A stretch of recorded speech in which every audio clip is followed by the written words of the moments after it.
Hey, happy Sunday, everybody. Mark again here, WeatherMan Plus. Now, I'm going to bring you updates not only on the monster storm we're dealing with now, but that second one that we've been looking at for about a month now with this Arctic blast that is coming with it as well, because it's going to get colder and colder. I'm talking about Florida possibly bringing in 40s at the end of March.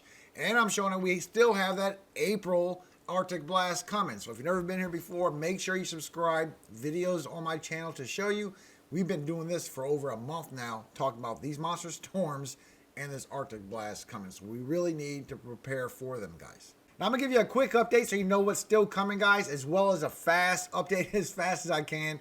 Make sure you like the video if you're loving these updates, and make sure to share this information so other people can prepare not only for these storms, but these very cold temperatures that are still coming. Now, your tornado threat for tomorrow is still 2% in this green, 5% in this brown, and 10% in this yellow. And now you have a significant severe in this yellow. And that is mostly for a lot of hail. If you remember all the lightning strikes that I did show you, I will update you. This is where a lot of lightning, that goes even further south. So I can see this moving a little further south for you, Texas. But you're in a big hail threat, especially for tomorrow, with the significant being in this black right here. At least 2 inches of hail or bigger. Plus, you are in the wind threat as well, and I can see this starting to stretch up. I'm showing 50 miles per hour wind gusts coming with this storm as it moves through Monday and Tuesday, guys. And your tornado threat for tomorrow, Monday, your significant severe is Houston, Texas, Pasadena, Texas, Waco, Texas, College Station, Texas, and Sugar Land, Texas. And here's your other threats. Here's your 10%, your 5%, and your 2% as well. And we still have that big flash flooding risk for Monday and Tuesday as well. You're in this marginal for all this green, slight risk in this yellow, but now there's a moderate section right here in this red for flash flooding for tomorrow. Now Tuesday, this is going to move a little further east and south, and now you have a really major, significant severe weather event coming, and you have the 5% in the brown, the slight risk in the yellow, you have the moderate in the red, and now you have this high risk in this purple, up to 45% chance, guys, with your significant right here in all this black. And your severe weather for Tuesday, significant severe is New Orleans, Louisiana, Baton Rouge, Louisiana, Jackson, Mississippi, Metairie, Louisiana, and Lafayette, Louisiana, as well as your high risk, your moderate risk, your slight risk, and your 5%. And the flash flooding will move over for Tuesday as well as these storms grow up to the Ohio Valley. You have a marginal in this green, all this in the south as well. Big slight risk and a big moderate risk for Tuesday. Then as you go Wednesday into Thursday, these storms are going to reach the East Coast, and you still have 15% chance for severe weather for Wednesday going into Thursday. And severe weather for Wednesday is Jacksonville, Florida, Charlotte, North Carolina, Virginia Beach, Virginia, Raleigh, North Carolina, and Norfolk, Virginia. Plus your Arctic blast update, guys. I'm still showing that all this cold air is still coming, and it's still coming with the first storm on the 21st when we go into a -1 with some cold temperatures as we go towards the beginning of April. And it's going to be even colder for the end of March, beginning of April. And you can see here on your Madden-Julian oscillation that shows you this cold air coming around in the north. And you can see as we go through our 20s and towards the end of the month, this cold air is going to bomb right into the U.S. This 7 is your west coast. This 8 is your east coast. This is coming right into our country. And your update on a potential velocity anomaly showing these storms building up in our country and what we have left. And as you look for the GFS, you can see the storm that we're getting now is a pretty nasty storm, but it's not as big or strong as what's coming later in the month, beginning of April. And I'm still showing we have another one coming in the beginning of April. Multiple storms. And like I've been saying, guys, this is getting stronger and stronger and stronger. And this is confirmed by the Euro as well. As you see the storm that we're getting now, that'll be starting tomorrow. It don't look too severe, and we know how severe that's going to be. Look how much stronger this storm is going to be towards the end of March, beginning of April. Then the next one that we've been following for a long time here, if you've never been here, make sure you subscribe.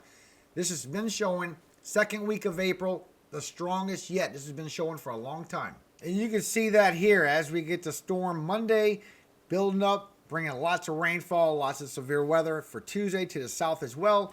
You have your potential chance for snowfall. I have your outcome for that as well, guys. As it goes up to the Ohio Valley, brings some more snowfall on a wraparound because it actually gets together with another surface low and gets stronger and then goes out to the northeast. Then as we go 27th and the 28th, this next surface low builds up, real big surface low, and it even elongates all the way down to Texas, just like this one is happening. And it does strengthen up, guys, together. One big long system all the way from the upper Midwest all the way to the deep south again. And when you look at your vorticity, just to see how bad this storm is going to be, you can see the one we get in Monday and Tuesday. It does strengthen up, but as this surface low comes from Canada, this is bringing these cold temperatures down with it, going counterclockwise, just pulling these cold temperatures down, meeting up with this deep trough, pulling them even further down as it goes up to the Ohio Valley. A very big and very strong storm. This is the latest update from the Euro, the 90 hours. But you also can see when you look a little further that as it goes up to the northeast, still a very strong system, breaks into a very elongated system, multiple upper level lows and surface lows just coming together. Also shows that when we get that clipper in upper Midwest, it could be a little nor'easter for the northeast as we go into the 27th, and then immediately getting that storm on the southwest, coming all the way from the southwest all the way to the south in the upper Midwest once again. Get very much elongated. And you can see with the lightning strikes as you go into Monday afternoon that these storms do grow, and it does still go down to southern Texas, bringing a lot of chances for hail and all these white circles that you see of lightning. Lots of chances, still severe storms all the way in the south of Texas, all the way to Monday, and then it carries all the way into Tuesday. Look at all them lightning strikes that is coming out of that for Monday night, mostly overnight. So that's going to be a lot of thunderstorms, a lot of chances for hail as the system moves east. So it definitely is going to be a very strong overnight Monday. Another diagram I always show here, this is your helicity tracks. It's your wind direction change with height, which lets you know when you have your best chance for a strong system, a most likely long-lived cell, and a possible tornado. You can see as you go all the way to Tuesday morning, it does do a bunch of strong cells that do flare through. But as you go overnight into Tuesday, you can see it does strengthen up with a lot more long-lived cells, a lot more chances for tornadoes for southeast Texas, northern Louisiana. So overnight Monday into Tuesday is going to be the worst day. And these storms are going to rumble all day, all night, and strengthen up from lower Texas as you go overnight Monday and carry into Tuesday. Very strong storms, guys. This is going to be a lot of severe weather. Please be safe. And you can see as it goes into Tuesday, it does go up to the upper Midwest. But not only there, it does carry over to the central U.S., Tennessee, Ohio Valley. This is going to be a very strong system. But not only that, it is bringing those cold temperatures down with it. So you can see as you go Monday, that surface low brings those temperatures all the way down to the south as you go into Monday and Tuesday morning. Very cold temperatures, not as cold as what we have coming. Everybody else is in 20s, teens for the mountains. But as it warms up and you go into Tuesday night and Wednesday morning, then it's going to bring cold temperatures down once again. Freezing temperatures for everybody, still freezing, and teen temperatures in the mountains. But as you continue on, you can see that as you go into Thursday, it's going to once again bring even more colder temperatures. Now you're talking freezing temperatures in northern Texas, teen temperatures in upper Midwest.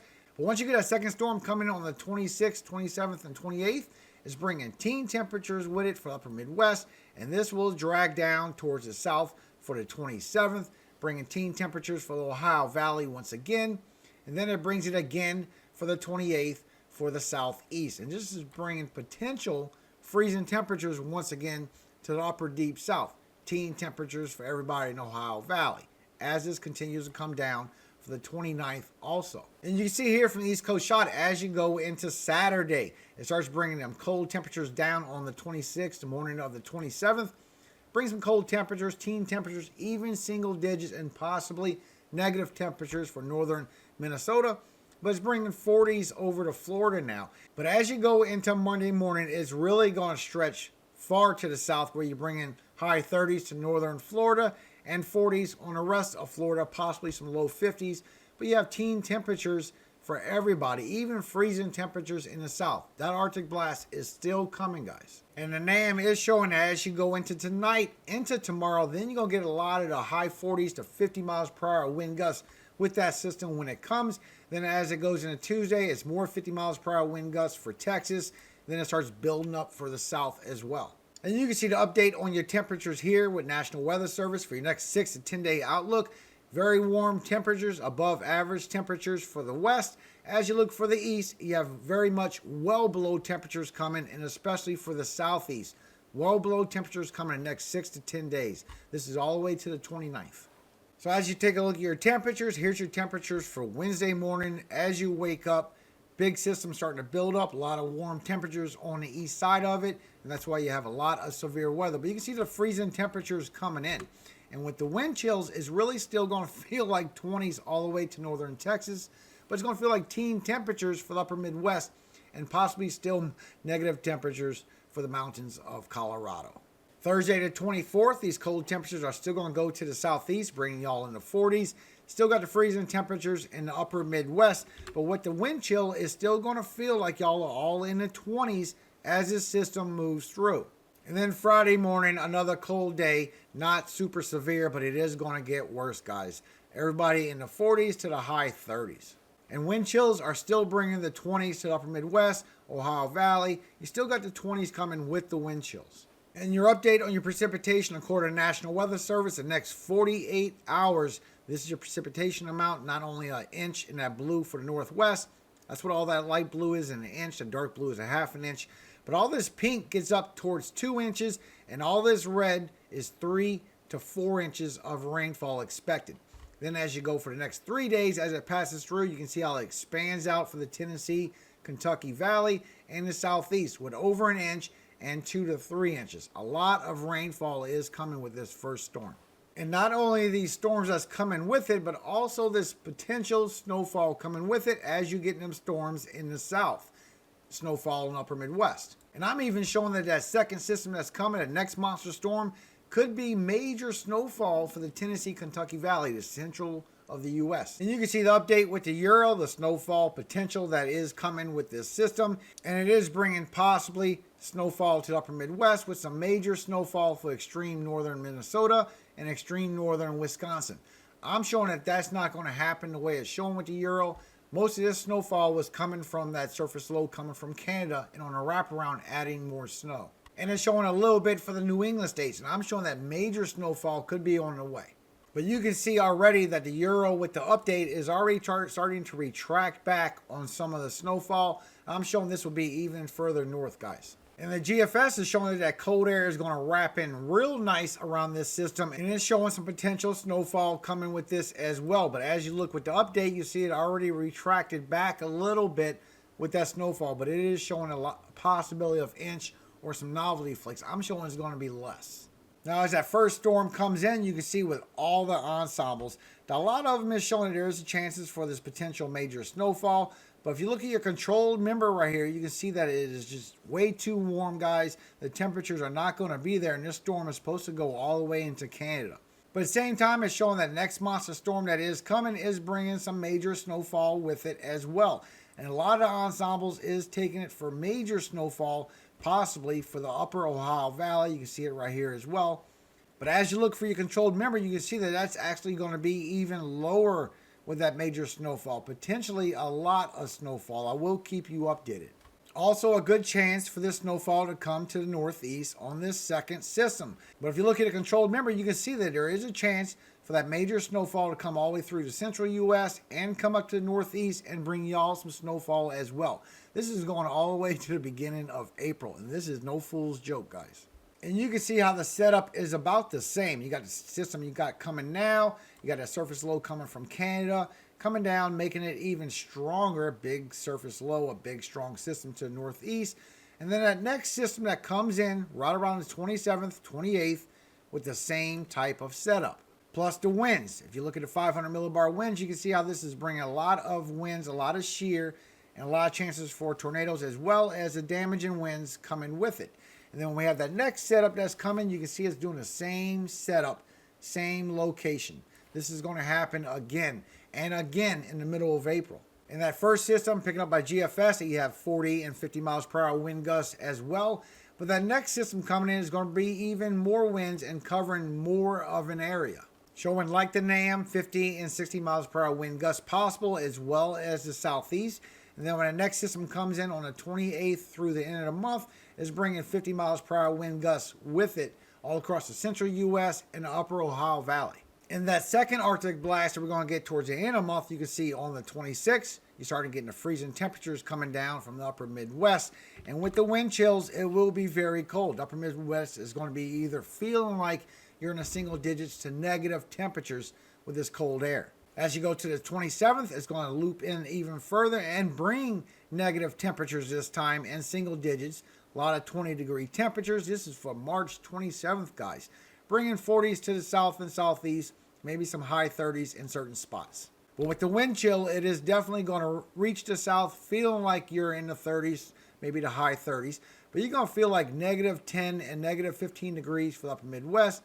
And you're going to feel like single digits to teen temperatures for everybody else as well. And it is going far into the south. Maybe even feeling like the 20s for northern Georgia, and maybe even the teen temperatures for western North Carolina, like Asheville and such. The 28th is going to go even deeper into the southeast. This is waking up Florida in 40 degrees and high 30s. You're in freezing temperatures again for the deep south, waking up temperatures, a little bit high 30s for the deep south. But everybody is still going to be in the teens to the 20s as it makes this deep trough all the way to the southeast. And with the wind chills, it's just going to be worse, guys. You're still going to feel like single digits for a lot of people, a lot of teen temperatures for a lot of people. But now the south and southeast is going to feel like you're in the high 20s, and Florida is going to feel like you're in the 30s and 40s again. This is for the end of March. And on the 29th, it's going to bring cold temperatures again on its way out. And you're going to have it for the Ohio Valley, the Northeast, and portions of the Mid-Atlantic. You're going to be waking up in teen temperatures to the 20s. And with that wind chill, it's going to feel really nasty for y'all. While you get a nice little warm up here on the west side, you're still feeling like you're in the 20s for the southeast. And Florida, once again, you're going to feel like you're in the 30s and 40s with this wind chill. And that's the update, guys. So please prepare if you are doing any kind of farming or any of that. Make sure that your plants and crops are covered. We have this cold air still coming. Please alert others to this cold air coming, guys. We've been showing it for a month, and it's still coming. And it's going to be cold. It's going to be a cold end of March, beginning of April, which is very rare. At the same time, God bless all of you. Hope you have a very blessed day today. May He keep you and your family safe for the severe weather you have for Monday and Tuesday. Now let's praise our Lord. Amen. As we do every day, may He always be in our hearts as we start our days and in our nights. Amen. And remember, don't forget to follow the second channel if you want to hear another word of God's word on the second channel. It's always going to be a different word. Psalm 138. I will praise Thee with my whole heart. Before the gods will I sing praise unto Thee. I will worship toward Thy holy temple and praise Thy name for Thy loving kindness and for Thy truth. For Thou hast magnified Thy word above all Thy name. In the day when I cried, Thou answeredst me and strengthened me with the strength in my soul. All the kings of the earth shall praise Thee, O Lord, when they hear the words of Thy mouth. Yes, they shall sing in the ways of the Lord, for great is the glory of the Lord. Though the Lord be high, yet hath He respect unto the lowly, but the proud He knoweth afar off. Though I walk in the midst of trouble, Thou wilt revive me. Thou shalt stretch forth Thine hand against the wrath of mine enemies, and Thy right hand shall save me. The Lord will perfect that which concerneth me. Thy mercy, O Lord, endureth forever. Forsake not the works of Thine own hands.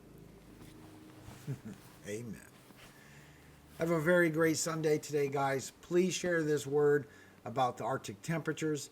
It is very serious. Not only these storms, but this cold air is really going to do a lot for the crops that we depend on every day to eat. Bless all of you that do have crops. I wish the best for you. And all power, all glory does go to Yahweh, God of Jacob, our Father. Amen. Hallelujah. Have a very great day today. God keep you all safe.